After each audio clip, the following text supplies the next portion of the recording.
Hello and good evening. My name is Kingsley Ude.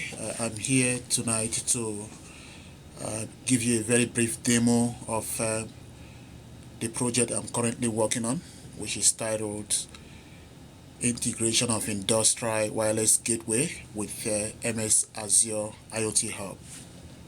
So the aim of this project is to look at a wireless HART network scenario and try to investigate how edge sensors in the form of field devices communicate to the IoT hub via a local field gateway. And this gateway actually understands the protocols of these field devices and also understands the protocol of the IoT hub. In other words, it breaches the communication channel between the IoT devices and the IoT hub. So before I delve further into this discussion or presentation, I want to define what Azure IoT Hub is. It's actually a fully managed service that enables reliable and secure bi-directional communications between millions of Internet of Things devices and a solution back end.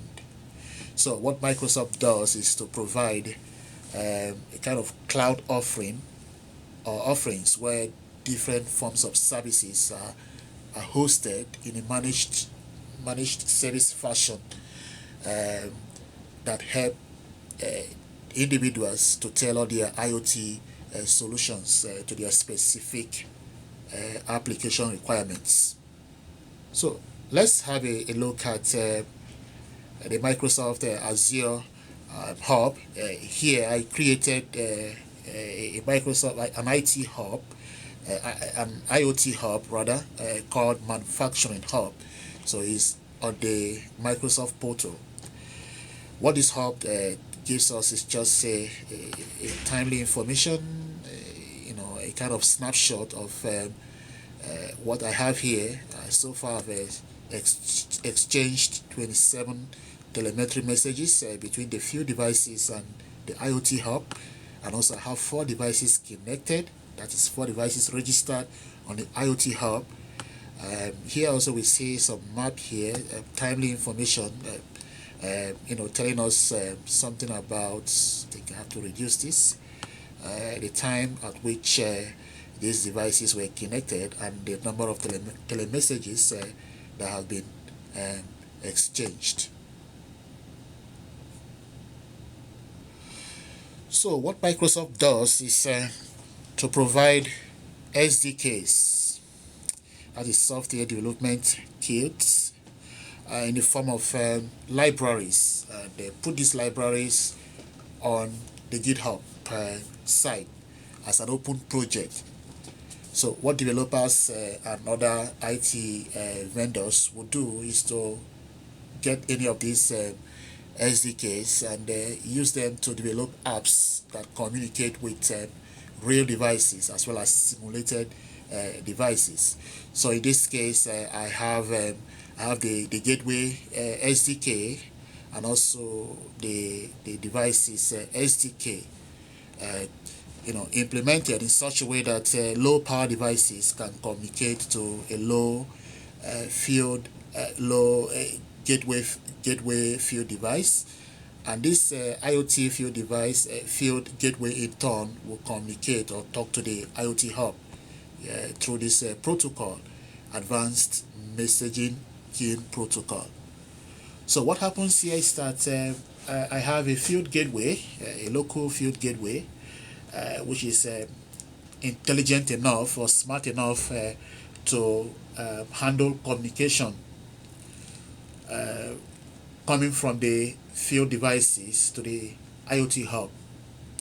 So the low power devices are unable to communicate directly to the IoT hub, but implement some communication protocols that enable them to communicate to the field gateway over standards like Z-Wave, Zigbee, Bluetooth, and in this case wireless HART standard. So on this other part of the architecture diagram is the data processing and analytic formation. Here, this is where some management information or control or command will be sent to the field devices, and other decision making based information can be extracted from the back end. This is Device Explorer. What this Device Explorer does is a kind of web tool that integrates with the Microsoft Azure IoT Hub, such that I can have some kind of real time management of these devices. Things like connection, the configuration management of the IoT Hub. I can also manage devices I have connected to the IoT Hub. Right here I have about 4 devices connected, their primary keys, secondary keys, and other useful information. Also, I can monitor any of these devices from the manufacturing hub. I can also send commands from the manufacturing hub to any of these devices. We're going to see that in a moment. So what I did was to download a kind of clone repository Microsoft made available through open source project, and then build this repository into a solution, a .NET solution, which I have to run a particular in a particular project in this solution, which is a simulated devices project. So now I enter this command and I run this project in the background.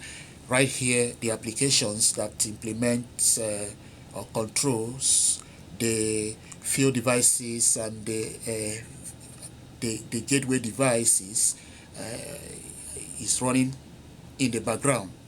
So let's see what happens. So if I go to the manufacturing, to the Device Explorer, that is the web tool, I can manage, I can go to the data tab and then try to see exactly what is happening, monitor any of these devices. So let's monitor the first field device here. So I can monitor it by clicking on monitoring, and then you can see that there is a communication going on between the field devices and the IoT hub. Right here, telemetry messages are being sent in terms of temperature at a given interval to the IoT hub. We can also cancel this operation, clear, and try to monitor what is going on in the WAP IP2. The same thing also, I can monitor and see exactly what's going on there. Okay, so I can also send communicate to any of these devices. I can clear this. I can say nice, send command from the manufacturing hub to any of these devices. I can also choose IP1, say hello there, hello. I can send it to IP1. So this is exactly what happens. So in other words, from the manufacturing hub, we can monitor those field devices or edge sensors, and also we can also send messages or commands to those devices. So the JSON file that comes with the SDK is the configuration file where all the modules are implemented. So here I have a module that represents the IoT hub, and I also have other modules that represents the field devices. Here you can see the fake MAC address and the device ID for the first device, and also the same thing also happens to the second device. So what the IoT hub knows is the device ID and the device key. There's a module, a mapper, that maps the MAC address together to the device ID, so that the IoT hub will know which device that is communicating with. Also here we have the QP protocol. What this protocol does is to, multiplies all this channel into a TLS secured channel to the IoT